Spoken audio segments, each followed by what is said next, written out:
특세에 올라오신 여러분 주님의 이름으로 환영하고 축복합니다. 여러분은 어느 정도 목마름을 참으실 수 있나요? 저는 언제부턴가 물을 참 좋아하는 편입니다. 제 몸이 물을 필요로 하기 때문이기도 하겠죠. 그래서 저는 마시는 것을 무척 좋아하는다라고 표현할 수가 있겠습니다.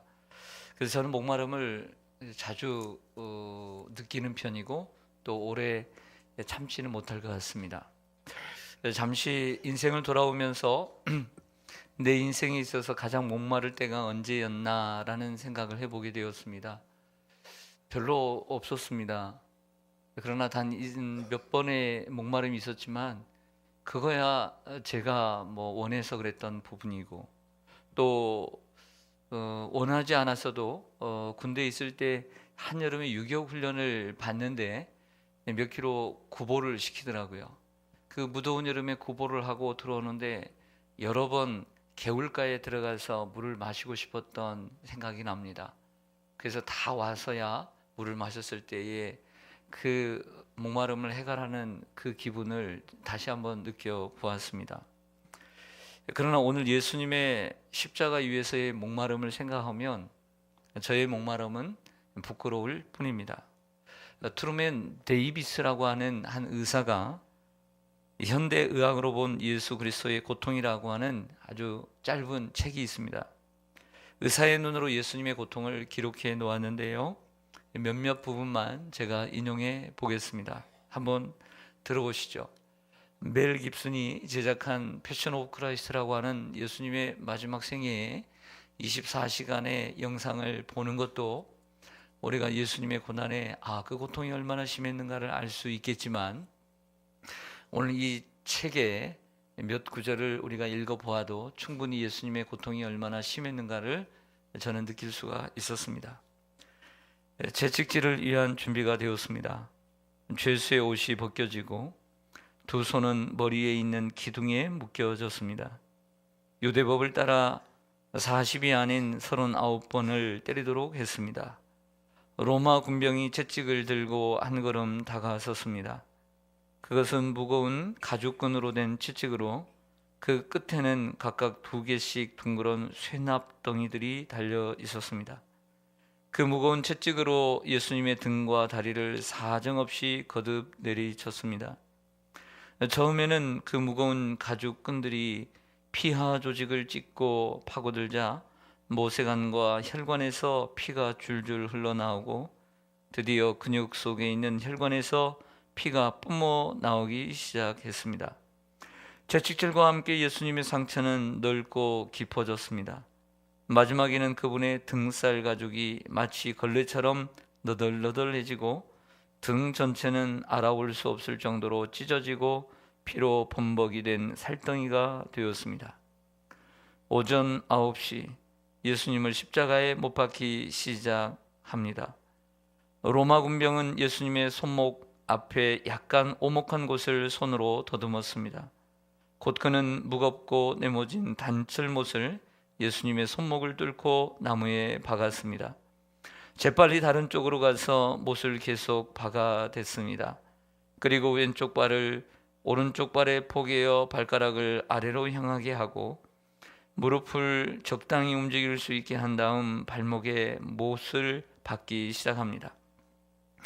예수님은 점점 힘이 빠져 손목에 박혀있는 못이 몸무게를 지탱하자 무서운 아픔이 손가락, 발가락, 뇌로 전달됩니다. 손목에 박혀있는 못들은 중추에 압박을 가하기 시작했고 고통을 피하기 위해 몸을 위로 올리자 몸무게 전체가 다리에 박힌 못에 지워졌습니다. 또한 팔들이 피로해지자 그 경련이 근육 전체에 급속하게 퍼졌는데 그것은 깊고 사정없이 쑤셔대는 아픔이었습니다. 팔에 몸무게가 실리게 되자 가슴 근육이 마비되고 늑간 근육도 재구시를 못하게 되었습니다. 공기를 흡입할 수는 있지만 내쉴 수는 없었습니다. 짧은 호흡이라도 얻기 위해 예수님은 몸을 위로 밀어 올리고자 안간힘을 쓰셨습니다. 십자가에 못 박힌 지 5시간이 지났습니다. 말로 형용할 수 없는 아픔, 관절 마디마디를 부수는 듯한 경련, 부분적인 질식, 몸을 밀어 올리고 내릴 때마다 찢겨진 등허리를, 또 찢기는 고통의 시간이 계속되며 또 다른 고통이 몰려옵니다. 심장이 압박되기 시작하자 심하게 으깨는 듯한 고통이 가슴 깊숙이 파고들었습니다. 이제 거의 모든 것이 끝나가고 있었습니다. 세포 조직의 분비액의 유출은 위기 상태에 이르고 압축된 심장은 무겁고 그나마 남은 피를 세포 조직에 보내기 위해 쓰고 시달림 받는 폐는 약간의 공기라도 흡입하려고 필사적인 노력을 계속합니다. 탈수가 많은 세포 조직은 다량의 자극을 뇌에 전달했습니다. 그분은 마침내 이렇게 절규했습니다. 내가 목마르다. 자, 오늘 예수님께서 십자가상에서 하신 5번째 말씀, 내가 목마르다라는 오늘 이러한 제목, 그리고 이러한 말씀을 깊이 묵상하고자 합니다. 처음에 이 7 말씀을 함께 묵상할 때 참으로 답답했습니다. 말씀은 한 구절인데 해야 되고, 그래서 그러나 시간이 가면 갈수록 예수님의 7 말씀을 선택하기를 잘했다는 생각을 하게 되었습니다. 7 말씀을 묵상하면 할수록 예수님의 마음을 조금이라도 더 이해할 수 있었고, 그리고 바른 진리에 가까이 갈 수 있었습니다. 내가 목마르다. 자, 이 말씀을 통해서 우리는 3가지를 좀 살펴보고자 합니다. 먼저는 사람의 아들로서의 예수님의 모습입니다. 예수님은 이 땅에 참 사람으로 오셨습니다. 즉 인성을 가지고 오셨다는 것입니다. 예수님이 온전한 인성을 갖고 있다는 증거는 너무나 많습니다. 이 세상에 아기로 오셨고, 어린 아이였을 때는 지혜와 키가 자라갔으며 소년이었을 때는 묻기도 하셨습니다. 성인이 되셨을 때는 육체가 고나기도 하시고 금식도 하시고 피곤하기도 하셨고 주무시기도 하셨습니다. 또한 예수님은 아파하기도 하시고 눈물을 흘리기도 하시고 기뻐하기도 하시고 심령이 통분히 여기시고 민망히 여기시기도 하셨습니다. 그리고 오늘 본문에는 목마르다라고 하셨습니다. 즉 인간이 느낄 수 있는 그 모든 것을 예수님은 느끼면서 사셨습니다. 그 마가복음 15장 23절에 보면 우리가 예수님의 그 생애로 사복음서 속에 있는 말씀들을 병행하면서 우리가 읽을 필요가 있습니다.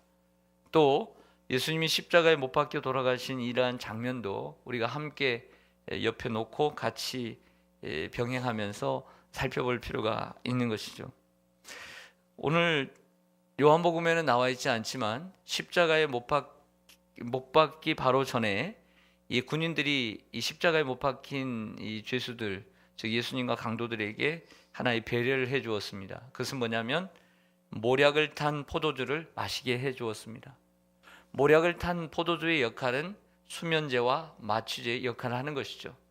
십자가의 고통을 조금이라도 덜어 주려고 하는 인간적인 배려였던 것이죠.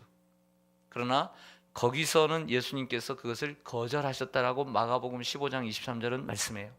자, 이 말은 다른 두 강도들은 그것을 마심으로 십자가의 고통을 조금이라도 내려놓을 수 있었고 덜 느낄 수 있었지만, 예수님께서 그것을 거절하신 이유는 정신적으로, 육체적으로 그 고통을 다 느끼시고자 했다라고 하는 것이죠. 즉 우리의 인간의 죄를 짊어지실 때에 온전히 짊어지시고자 하는 예수님의 의도를 발견할 수 있었다는 것입니다.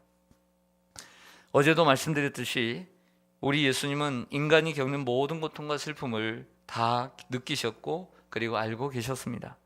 그러므로 여러분이 느끼는 어떤 마음의 고통, 그리고 육체적인 아픔까지도 우리 주님은 다 아시고 여러분들의 삶의 문제를 해결해 주실 수 있는 줄로 믿습니다. 마음의 고통도 주님께 가지고 나가시길 바랍니다. 육체적인 그 어떤 질병도 주님 앞에 가지고 나가시길 바랍니다.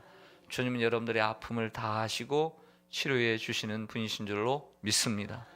그래서 목마르다라고 하는 것은 사람의 아들로서의 예수님의 모습이 그대로 드러난다라고 할 수 있습니다. 또 오늘 본문 속에서 우리가 한 가지 더 알 수 있는 것은 하나님의 종으로서의 예수님의 모습입니다. 따라하겠습니다. 하나님의 종.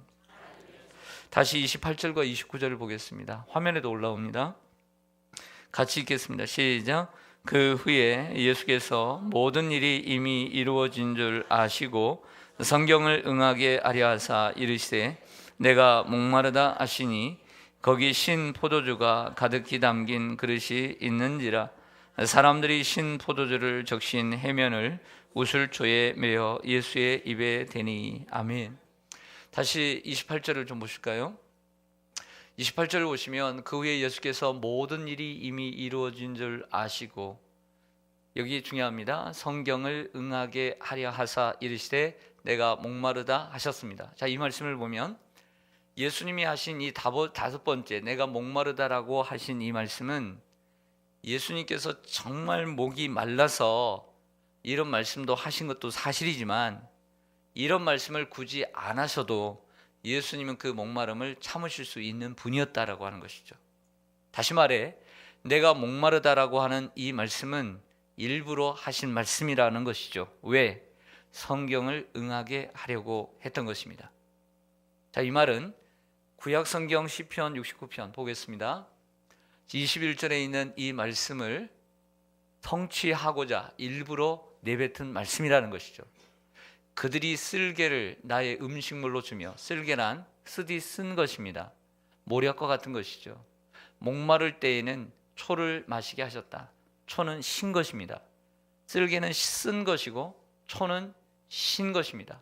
그 신 것을 마시게 하였다라고 했습니다. 이 말씀을 응하게 하시려고. 왜 응하는가? 내가 목마르다 이런 말씀을 하셨다라고는 나오지 않잖아요. 무슨 얘기냐면 십자가에 못 박기 전에는 모략을 탄 포도주를 마시게 함으로써 그 고통을 덜하게 하셨지만 그건 거절하셨어요. 그러나 초를 마시게 하셨다라고 하는 것은 신 포도주, 우슬초를 마시게 함으로써 예수님의 고통을 덜게 하셨다라고 보기보다는 지금까지의 모든 고통을 다 겪으시고 그 말씀을 응하게 하시려고. 무슨 얘기냐면 다시 한번 내가 목마르다라고 하는 말을 함으로써, 예수님께서 하심으로써 이 두 번째 뒤에 있는 시편 69편 21절의 그 뒷말씀이 이루어지게 된다는 거예요. 즉 오늘 다시 말씀을 보면 29절로 가보면 거기 신 포도주가 가득히 담근 그릇이 있는지라. 사람들이 그 신 포도주를 적신 해면, 즉 스폰지에다가 묻혀가지고 그 우슬초에 메어 예수님의 입에 대어서 마시지는지는 모르지만 그 마지막에 입에 댐으로써 이 하나님의 말씀을 응하셨다라고 하는 것이죠. 할렐루야. 내가 목마르다라고 말하지 않았다면 이 말씀이 응해지지 않는다는 거예요. 그러나 예수님께서는 이렇게 말씀하심으로써 하나님의 말씀에 순종하고 또 하나님 말씀을 성취해 가는 모습을 볼 수 있다는 것입니다.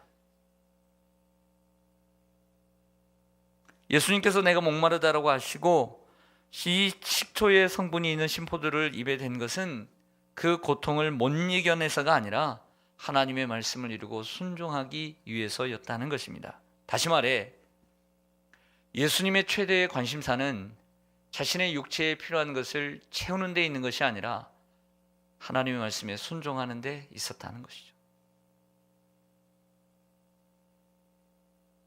우리의 신앙생활의 목적도, 우리 신앙생활의 최대의 관심사도 우리가 기도함으로써 내 가정이 잘 되고 내 자식이 잘 되고 내 사업이 번창하고 내가 행복하게 사는데 목적이 있어서는 안 된다는 것이죠. 참된 그리스도인의 삶의 모습은, 관심사는 내가 이 땅에서 잘 되고 내가 좀 더 많이 먹고 좋은 것을 입고 거기에 있는 것이 아니라 예수님께서 우리에게 말씀해 주신 모든 족속으로 가서 제자를 삼고 온 족속에 가서 온 천하에 가서 하나님의 복음을 전파하고 한 영혼이라도 죽게 인도하는데 우리에게 관심이 있어야 된다는 것이에요.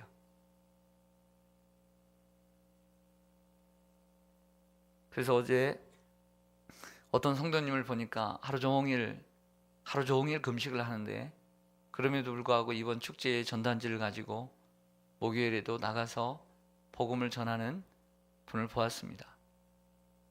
자신의 배고픔, 하루 종일 굶는데도 불구하고 금식하는데도 불구하고 그 육체의 체험보다 예수님의 마음을 흡족하게 드리고 예수님의 말씀에 순종하려는 그의 그러한 자세가 바로 주님이 기뻐하시는 삶의 모습이라고 하는 것이죠. 그래서 예수님은 사마리아 여인과의 대화 전에 제자들 속에서 그 제자들이 시장에 가서 음식을 사서 왔을 때에 이런 말씀하셨습니다. 여러분들 기억하실 거예요. 같이 읽겠습니다. 시작. 나의 양식은 나를 보내신 이의 뜻을 행하며 그의 일을 온전히 이루는 이것이니라. 제자들에게 먹을 것을 사오라고 했지만 사마리아 여인과의 전도를 위해서 그 전도하고 보니 제자들이 여기 먹을 거 있습니다, 드십시오 하니까 나의 양식은 그게 아니라는 거예요. 나의 양식은 나를 보내신 하나님의 뜻을 행하고 하나님의 일을 온전히 이루는 데 있었다라고 하는 것이죠. 예수님은 이렇게 사셨고 여기에 최대의 관심사를 갖고 계셨습니다. 예수님께서 베들레헴에 태어나시고 애굽으로 피신하시고 나사렛에서 성장하시고 그리고 갈릴리와 가버나움에서 복음을 전파하시고 예루살렘에서 죽으신 것은 모두 다 성경을 성취하기 위한 발걸음이었습니다. 사랑하는 성도 여러분, 우리도 하나님의 자녀로서 살아가면서 가장 중요한 것은 하나님의 뜻을 알고 하나님의 말씀에 하나님의 종으로서 순종하는 길인 줄로 믿습니다. 이것을 예수님께서 우리에게 모범으로 가르쳐 주신 것입니다. 그 모범을 가르쳐 주시려고 목마르다라고 말씀하신 것이죠. 마지막 세 번째로 내가 목마르다라고 하는 것은 죄인인 우리들을 구원하시는 구원주로서의 예수님의 모습을 볼 수가 있습니다. 그 누가복음 16장의 그 이야기입니다. 나사로라고 하는 거지의 이름이 거론된 걸 보면 단순히 없는 이야기를 지어낸 것이 아니라 실제 있었던 사람들의 이야기를 보여줍니다. 부자와 거지 나사로가 열심히 이 세상을 살다가 모두 다 죽어서 사후의 세계를 보여줍니다.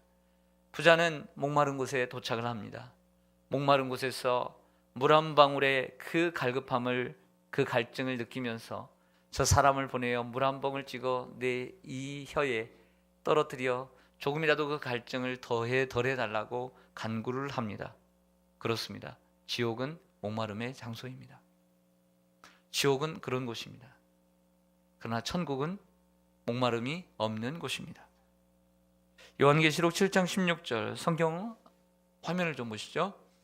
같이 읽겠습니다. 시작. 그들이 다시는 줄이지도 아니하며 목마르지도, 너무 빨리 넘기는 것 같아요.